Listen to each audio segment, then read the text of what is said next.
Okay, so I think that we should go ahead and start. You can hear everything, Lucy? Yes, I am having trouble hearing you right now, though.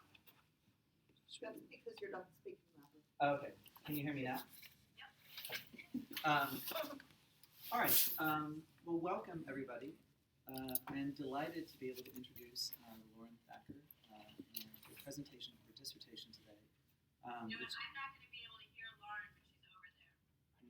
I think Why we need can the we tech move the people. table closer to the podium? You can turn the microphone And sensitivity up also. yeah. Okay, let's not run over anything.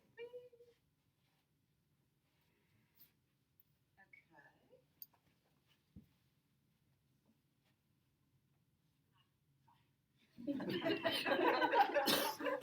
Two inches from your face. That's cool.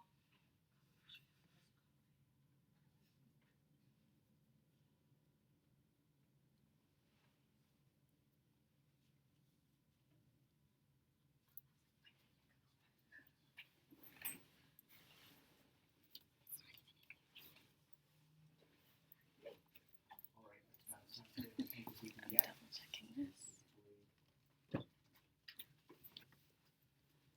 Is that better? Can you hear me now? It's not great. We'll just make it. We'll make it work. Okay. Lauren, you'll just try to Yeah. project. All right. So I'm delighted today to present Lauren Thacker and to present her dissertation, which is entitled "Every Move is Punctuated: Writing, Identity, and Space in Irish Poetry, 1963 through the Present."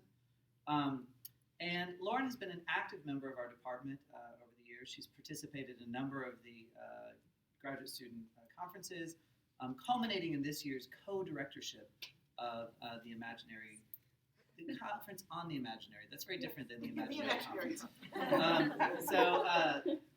Where she was co-director. She's presented her work both nationally and internationally, notably at the International Association for the Study of Irish Lit in Montreal. And I thought I would sort of share a kind of personal memory about Lauren's trajectory through this.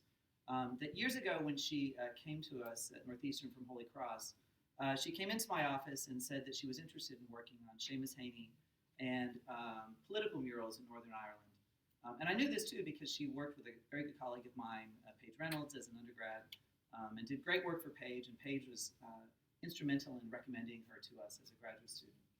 And we both agreed at that time that Seamus Heaney and the sort of northern political murals were kind of key points in Irish studies in the 90s, but that if we were really going to do important work in this dissertation, we needed to do something different and from a different kind of perspective. And that set Lauren off into a really amazing amount of research and reading into contemporary Irish poetry, both for looking for new voices and voices which hadn't received the kind of critical attention that Heaney had received, and for looking for new perspectives from which to talk about identity and place in particular, given that the way that identity and place were framed within the Northern Irish conflict had become sort of like canonical in the sort of discussions and how it was sort of thought about.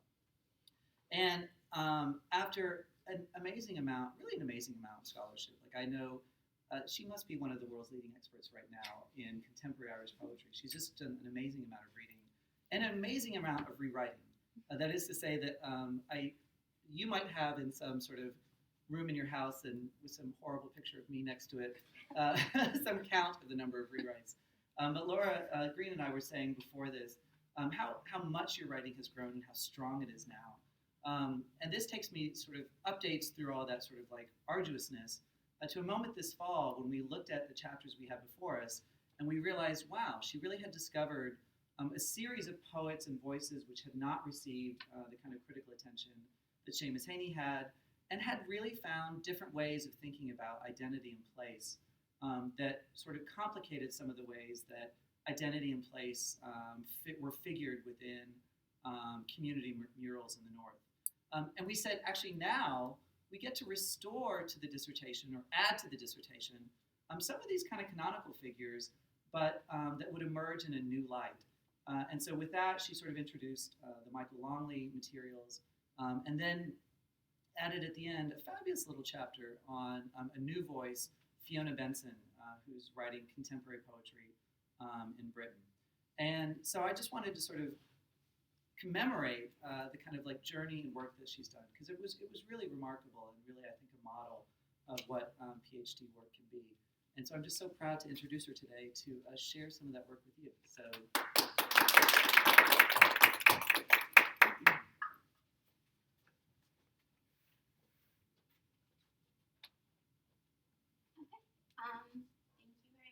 Thank you very much for that. Can you hear me? I can. Okay, great. And it was so nice of you to bring up Paige. I actually was emailing with her this morning, so it kind of all comes full circle, which is really nice. And I'd like to thank both of you and Professor Malsby. I've learned so much from you over the past several years, and especially over the past year when it's been like a super concentrated writing experience. So thank you so much for all the support you've given me.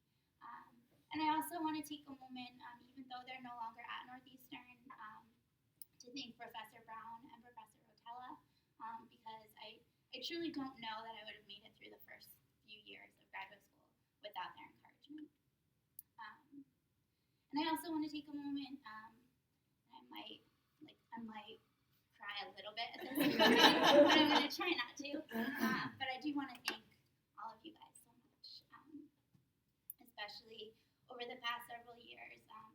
Emily, Frank, Ben, Erin, Liz, Nicole, and Deanne have received probably countless frantic phone calls and emails and knocks on the office door, and have answered every one of them. So thank you. And of course, I have to thank my family, who've been so incredibly encouraging, and whom Liz is recording this for, so they can watch later. Hello. And I also, weirdly, have to thank the poets that I've written about, because the very weird part about working on something so contemporary is I've actually met most of these people, which is kind of strange. I met Yvonne Boland when I was in undergrad at a reading at BU, and actually Paige introduced me to her. And she was so friendly at that moment that I felt completely comfortable several months later in another class, just emailing her and asking her a question about one of her poems, and she was kind enough to answer. And kind of unbelievably, I met Seamus Heaney in 2013, completely at random. He came into a restaurant where I worked, and I waited on him, which was very unbelievable. I told my boss I had an emergency. I ran to a bookstore, I bought a book, and before he left, he signed it for me. And it's truly, I think, one of the greatest coincidences, and it's like one of the great memories of my life that I was able to meet him and talk to him. It is one of the great regrets of my life that that day happened to be Halloween, and I was wearing part of a Cookie Monster costume. So that was unfortunate. I met Leontia Flynn at that conference in Montreal, and then again at a poetry event last fall. At both of those events, she told me how much she hated being in graduate school and how much better I would feel when my dissertation was over. So I thank her for that encouragement. At that same event, I heard Fiona Benson read, who I'll talk about in a little bit. But honestly, her poetry was so dark that I was too scared to talk to her. So we didn't actually speak. And at that same event, I was so happy, like unbelievably happy, to be able to chat with Karen Carson. And after his reading, when I told him how much I enjoyed it, and how much I especially enjoyed the fact that before he read any poetry, he played a song on the flute, which he is also known for. And I told him how lovely that was, and he kind of leaned in and told me that the secret to a great presentation was to start with something that your audience doesn't expect. So that's why I'm starting with these stories now, so I thank him for that too. And I will open with Karen Carson. And I have for you there a timeline of just historical events that I'm going to talk about. After talking about this with some friends, that was recommended just so everyone can keep it straight. It also has the text of the poems that I talk about. Now realizing how large the screen is, you probably don't need the text of the poems there because they'll be here too, but they're there for you to refer to. Also, I'm kind of losing my voice, so it's perfect timing. Okay. In 1987, Kieran Carson published The Irish for Now.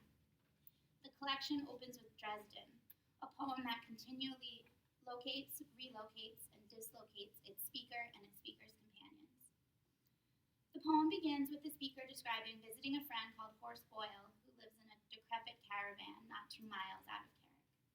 But by the third line, he has already interrupted himself to tell the reader, but that's another story. Not until the 8th of 10 stanzas does the speaker get to the story he means to tell.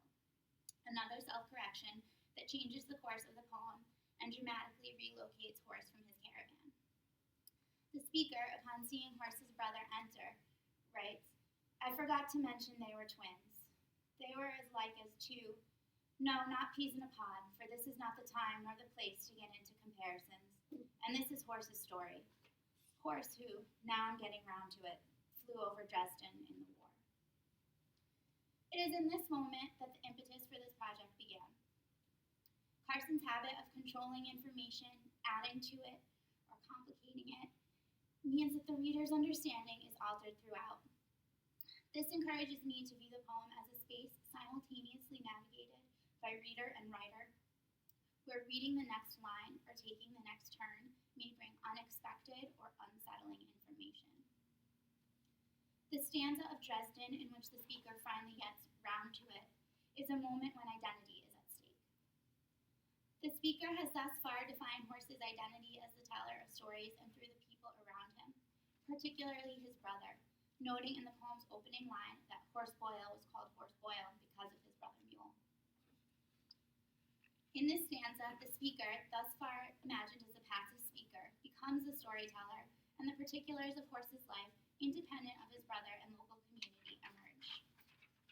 In the remaining 2.5 stanzas, the reader learns that Horace emigrated to Manchester because he could not find work at home, and that eventually, on impulse, he joins the Royal Air Force.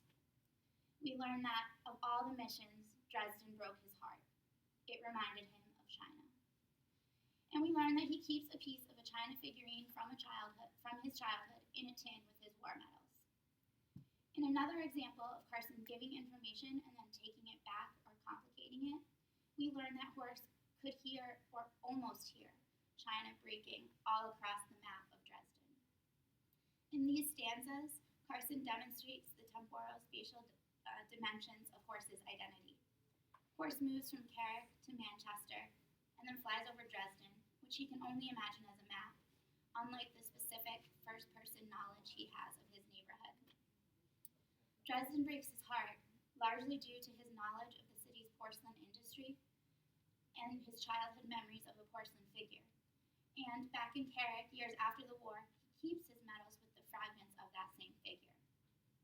In this poem, Horace's identity is shaped by local and global experiences, 20th century political, economic, and social developments that demand or encourage increased mobility, and his ability to construct space and place in his imagination. I just changed the slide, Professor Malsby. In this poem, the speaker tries and often fails to tell a linear story, interrupted by Horace's own musings or comings and goings of family and friends. The interruptions and distractions become the story, much like in another Carson poem, Belfast Confetti, from which this dissertation takes its title. In Belfast Confetti, the speaker is unable to communicate his experience of a bomb, and that inability becomes the poem. Carson literalizes the illegibility of such an experience. The bomb is a font of broken type. A gunshot is a hyphenated line. A military roadblock is a colon. The speaker is repeatedly asked who he is and where he is going, queries that are likened to a fusillade of question marks. The speaker's struggle to make sense of the experience and to act is a halted speech act. I was trying to complete a sentence in my head and it kept stuttering. And later, his halted movements are text. Every move is punctuated. In this poem, movement through space requires articulation of identity. The speaker must be able to answer the questions asked of him. And movement through space is the articulation of identity, as every move he makes relies on and demonstrates past experience and knowledge. For the poets I study in this dissertation, Kieran Carson, Yvonne Boland, Tom French, Leontia Flynn, and Fiona Benson, text is a record through which readers trace movement and identity. This project investigates identity as it relates to space, place, and movement in 20th and 21st century Irish poetry, using the language of critical geography and mobility studies as a guide. Neil Alexander and David Cooper argue that the spatial turn in literary studies privileges prose fiction and nonfiction, and they suggest that there is a, quote, need to develop equally sophisticated evaluations of how poetic language and forms are mobilized in contemporary representations of space, end quote. In order to do this, I consider scholarly work in the fields of critical geography and mobility studies. I will return to these disciplines, but first I'd like to explain the political and social context that makes studying Irish poetry with an eye toward spatial representation particularly fruitful and dynamic. Slide change. Various forces in 20th century Ireland have sought, at times violently, to define borders and legitimize identity categories. In 1916, Irish Republicans in Dublin proclaimed independence from Great Britain and led what is known as the Easter Rising. The fighting left parts of Dublin in ruin, as you can see here. And this is the first of many times in the 20th century that sectarian conflict dramatically changed the physical landscape. Though the rebellion failed, it galvanized support for republicanism and set in motion years of conflict and contest over borders and national definitions. In 1921, Ireland was divided into the 6 counties of the north and the 26 counties of the south, which I refer to here as the Republic. Later in the 20th century, the Troubles and the Good Friday Agreement impacted and continued to impact the spatial organization of Northern Ireland, as well as how space in and between the Republic and the North is conceived. Through the mid-20th century, the minority Catholic population often faced discrimination in the form of limited housing and employment opportunities, as well as restricted voting rights. In the 1960s, this discrimination led to a civil rights movement that became the Troubles, a decades-long clash ostensibly between those who supported union with Great Britain and those who wanted to join the Republic. And this here is a poster for the Civil Rights March in Derry that was halted by the Royal Ulster Constabulary, which was the police force in Northern Ireland at the time, and this date is largely considered the official start of the Troubles. So, more specifically, the Troubles were a series of violent acts, including shootings and bombings, carried out by paramilitary groups claiming to represent Catholic and Protestant interests. Paramilitary groups associated with Catholic communities are Republican, and those associated with Protestant communities are Loyalist. The peace process began in the mid-90s with the Irish Republican Army ceasefire in 1994 and the officially conflict-ending Good Friday Agreement in 1998.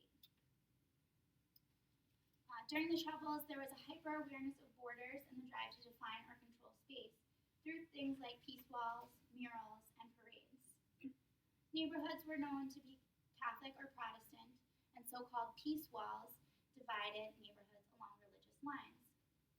Parades, particularly by loyalist groups, were common and remain common. In the 1970s, parades so commonly incited violence that the Northern Irish Prime Minister attempted to ban all parades and marches. Within neighborhoods, murals often painted on the side of private homes or businesses indicated the neighborhood's cultural affiliation and at time what paramilitary group had a presence there. And I have 2 examples of such murals here so you can kind of see what I'm talking about when I'm talking about how they organize space. I think they're very explicit about the fact that they're telling you who lives there, who is welcome there, who has a presence there. So the Republican mural is in Derry, and just the fact that they're referring to the city as Derry rather than its official name of London in Derry makes it very clear that it is a Republican mural, and the fact that they are setting themselves apart from the rest of the area by saying that they are free. Even though this mural doesn't have the kind of more violent imagery of the other one, like it is implied that force will be used if necessary to maintain their free status. And it's really kind of in keeping with the way things normally go, that the Republican mural is less violent and the Loyalist mural is more violent. That's not to say that the groups themselves are more or less violent, but these are just stylistic choices that they continue to make. They are both equally violent. This mural is even more explicit with the image of the masked gunman, which is a common image in Loyalist murals. It names the neighborhood, Sandy Row, which in that area you wouldn't even need to say Loyalist Sandy Row. If you just say Sandy Row, like, you got it. But they kind of double down by defining the neighborhood, and then even further they tell you which specific paramilitary group has a presence there. And these murals kind of evolve over the course of the Troubles and continue to evolve. This area in Derry is now known still as Free Derry Corner. The mural itself remains, like the wall that it's on remains. The houses have been destroyed. But the mural remains, and now community groups they keep the same words, "You are now entering Free Derry," but they paint and repaint it, adding colors or images to show support for contemporary causes, from women's and gay rights to expressing solidarity with the citizens of Ferguson. The Loyalist mural was repainted with a less violent Loyalist, still Loyalist, but not violent, Loyalist image in, I think, about 2013. It's now an image of Prince William of Orange, which is still pretty clear that it's a Loyalist neighborhood, but at least it's not like waving a gun in your face. And that was part of a government-sponsored mural repainting project. So, though what I've mentioned thus far has been about the constant presence of borders and the drive to define space, the Good Friday Agreement hinges on exchange across borders. The agreement softened the actual border between the North and the Republic. It created several cross-border governmental and cultural organizations and allowed ease of movement between the Republic and the North. No passports are required and no checkpoints exist. In addition, while peace walls remain in northern cities, checkpoints and roadblocks were largely removed. As the peace process began in the North, the Republic experienced an equally seismic cultural shift that influenced the way people lived in and moved through space, the boom and crash of the Celtic Tiger economy. The 1980s saw mass Irish emigration and economic depression, but from 1993 to 2007, the Republic experienced a soaring GDP, the lowest unemployment rate in Europe, a growing number of women in the workforce, decreasing emigration and increasing immigration, a rapidly growing tourism industry, and a building boom. Private housing estates, rather than the public housing estates that had long been common, became popular. New roads and railways were built. Urbanization and suburbanization of Ireland that was already happening in the 20th century increased as people flocked to urban centers. This growth was abruptly halted and reversed in 2007 when there was a run on Irish banks, which led to bank and national debt, mass unemployment, the return of high immigration levels, a landscape dotted with abandoned construction projects seen here, bailouts from the European Union and International Monetary Fund, and a general sense of anger and distrust on the part of Irish citizens who felt their government was complicit in the crash. In the past few years, the Irish economy has begun to recover, particularly when it comes to tourism, but it has not reached anything like the height of the Celtic Tiger. And I offer you this information to give you a very real sense of how experience of space and place changed in the roughly 50-year period I examined, how those experiences were influenced by the political events of the early 20th century, and how they continue to evolve in the late 20th and early 21st century. The poetry I examine invites attention to spatial representation and its relationship to identity. My analysis is indebted to, but ultimately departs from, Doreen Massey. I examine how spatial organization reflects and creates social interactions. Classed, gendered, and racialized social interactions necessarily occur in spaces that are, quote, experienced differently and variously interpreted by those holding different positions, end quote. Massey argues that all attempts to fix meaning or establish boundaries are in fact demonstrations of one's power to, quote, stabilize the meaning of particular envelopes of space-time, end quote. Stabilizations which always deny or overpower other possible meanings. Though claims to space are certainly demonstrative of power, Massey's understanding does not allow for the complexities present in poetic representations of space, in which definition or ownership is contentious. This project applies concepts from mobility studies to poetry in order to understand changing relationships to place across Ireland. Peter Merriman and Tim Cresswell write that different mobilities, such as walking, rowing, running, driving, and flying, are associated with different ethics and different ways of being and thinking. These new ways of being and thinking might be considered a threat to tradition. We see this line of thought in studies of Irish literature or culture that prize authenticity over anything else, and that lament the influence of European or American traditions. Critics whose work concentrates on Irish literature, though, suggest that 20th century technological and social events that result in a more mobile population complicate essentialist or provincializing views of Ireland. The foundation of this project is twofold. First, that space and social interactions are mutually constitutive, and second, that attention to the movement or mobility of people, objects, and ideas is integral to the study of spatial organization. I argue that poetry has the ability to establish particular personal meaning without creating or relying on boundaries, and while allowing for and even depending on the experience of simultaneous or contradictory meaning. Further, I trace a shift from the expression of place-based identities to identities shaped by increasing mobility. So now I'll turn to my chapters and share some close readings that demonstrate these claims, and I'll spend most of the time on chapters 1 and 2 before providing a brief overview of chapter 3 and the coda, or the afterword is what we're now calling it. Okay, so chapter 1 is Kieran Carson's multi-textual poetic maps, and based on the covers of his text, you can see that he is quite interested in maps. So Carson's experiences inform those of his speakers. Born in Belfast in 1948, he attended Queen's University Belfast and continues to live and work in the city.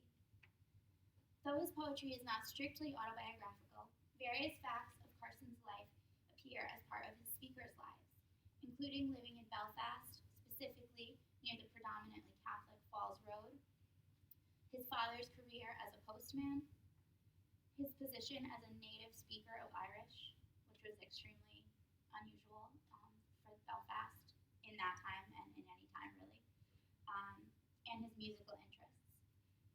Carson and his speakers attempts to navigate city spaces and are nearly always unsuccessful. They run into dead ends or barricades. They are stopped by paramilitary associates. They knowingly and unknowingly wander into unsafe spaces as street names change and buildings and landmarks disappear quickly. Though Carson's Belfast may be, by his own account, non-navigable, he continues to liken the city to a map and write poems that recount street names, structures, and movement through city space. In this chapter, I examine poems from Carson's first 3 collections, all published during the Troubles. The New Estate from 1976, The Irish for No from 1987, and Belfast Confetti from 1989. And I argue that his poetry uses concepts of city, map, and poem in order to probe the representative, perspectival, spatial, and temporal limitations of each. Part of my argument in this chapter is that poetry has the ability to mingle or layer experiences of city space that maps or individual experience cannot. Though maps and poetry share textual qualities, not least of which are authorship and claim to authority, Carson's poetry, read as a set of documents rather than a single static text, depends on intertextuality, between his poems and other people's poems, and intersubjectivity between the speaker of his poem and other subjects who would surely navigate the city space differently. Professor Mosby, can you hear me okay? Okay. So, bomb disposal from the new estate introduces a structure that Carson will repeat in later poems, including the one that I'm going to talk about next, with a shift in perspective or setting from the first to the second stanza. In the first stanza, the speaker muses on the ontology and knowability of a bomb, and in the second, he recounts a journey. Is it just like the picking of a lock with the slow deliberation of a funeral, hesitating through the darkened nave until you find the answer?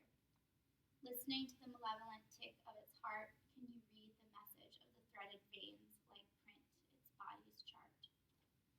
The repetition of the K and T sounds function as a slowly building tick as the stanza ponders the nature of a bomb.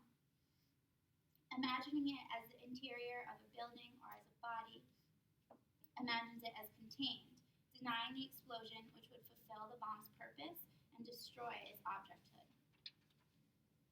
The tension between interior and exterior spaces, between the bomb as an enclosed object and as an exploded non-object, established in the first stanza, continue in the second.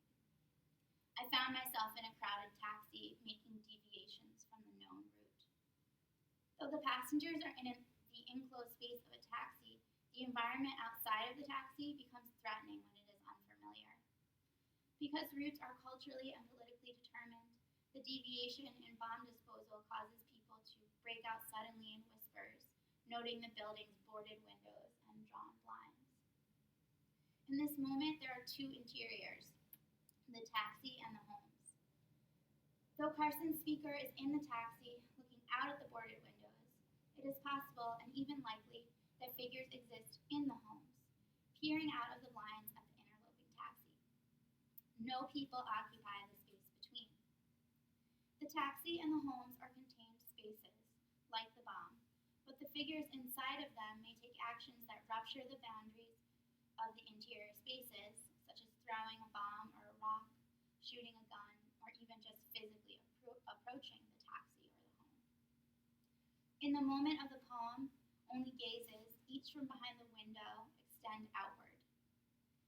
Though the spaces remain contained, the presence of windows and the exchange of gazes hint at the tenuousness of that containment.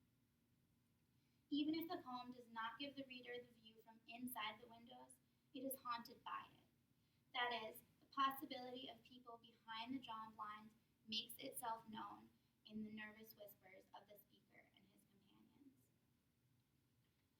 Carson's geography may be the whole city, or it may be a single road that means different things to different people at different times.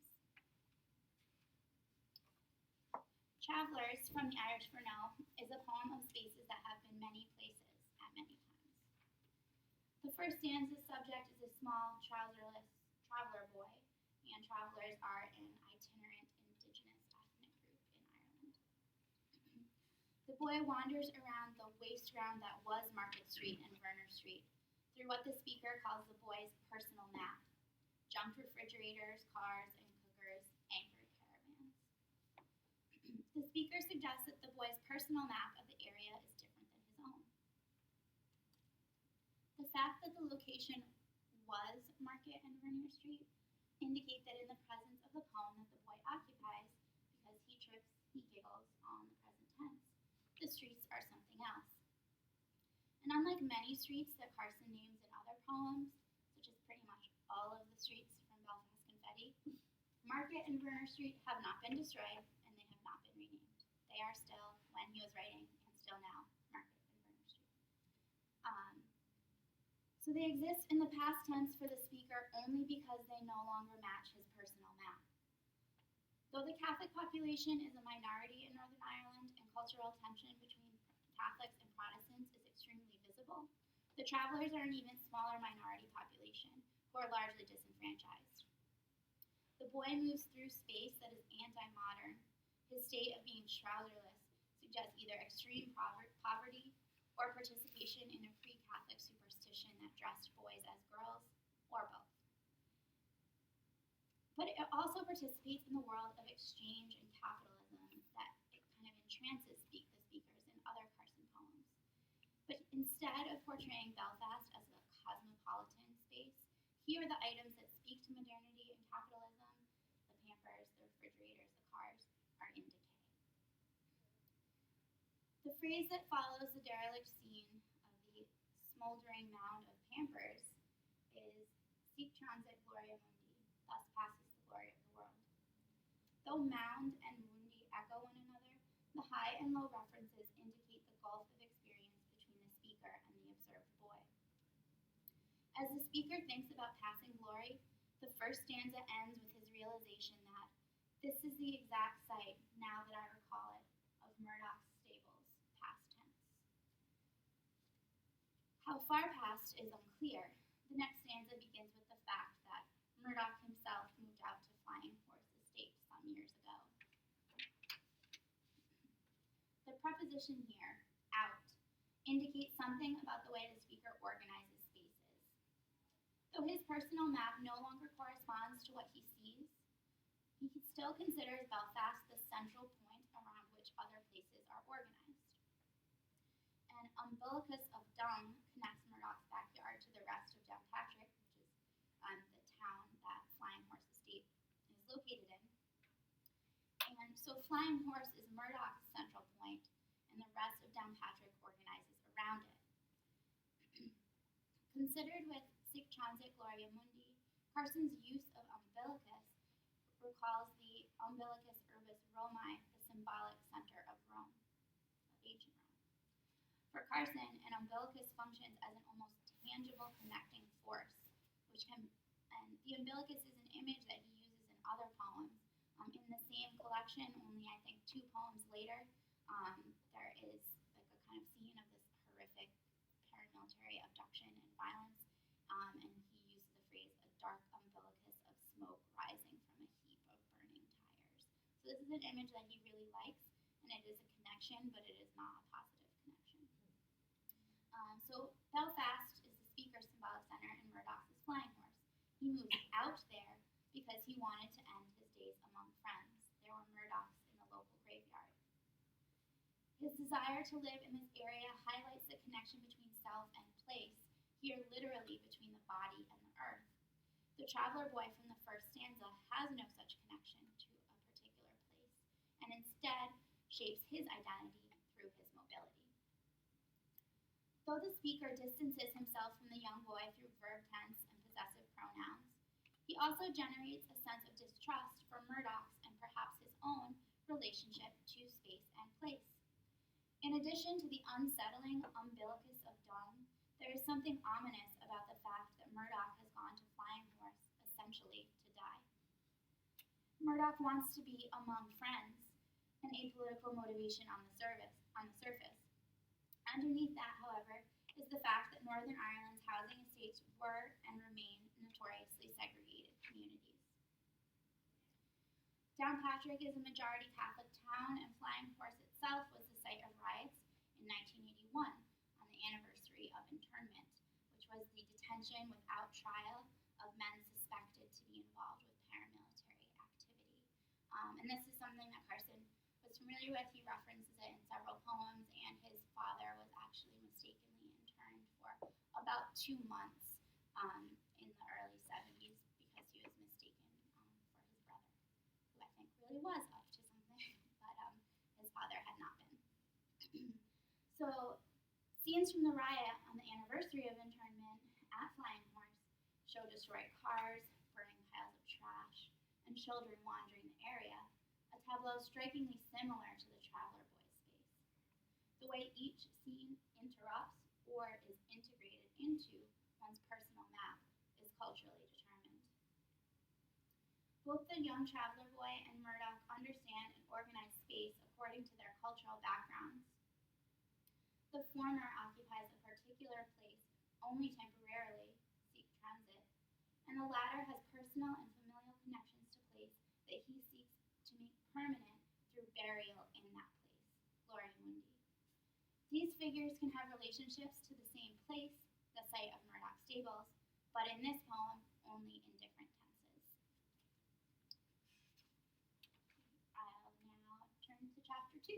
Yvonne Boland's Suburban Poetics. Boland has spoken candidly about being a woman poet in a national tradition that excluded women, and at times she has conceived of that as a spatial challenge. To be a poet was to follow one map, and to be a woman another. And she has always been a poet on the move, when acutely aware of where she is going, and not least of all, where she has been. She was born in Dublin in 1944. Her family moved to London and then New York because of her father's career as a diplomat. And then in 1959, at age 14, she returned to Ireland. She lived in and around Dublin for several years, and currently she splits her time between Dublin and Stanford, California.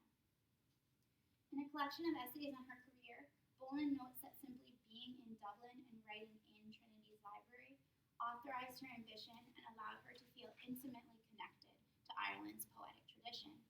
And that is a tradition predominantly associated with male writers. Think Yeats, Joyce, Kavanagh, McNeice, Heaney. Nationalist literature, prominent in the 20th century, was most often written by men and featured women who were passive muses or allegorical figures who stood in for the country.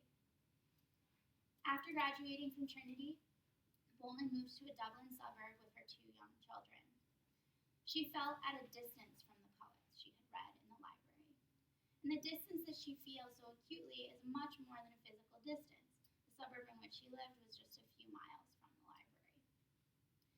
At the start of her career, Boland associates university space with intellectual output produced and consumed in public, while suburban space relates to private, non-productive labor.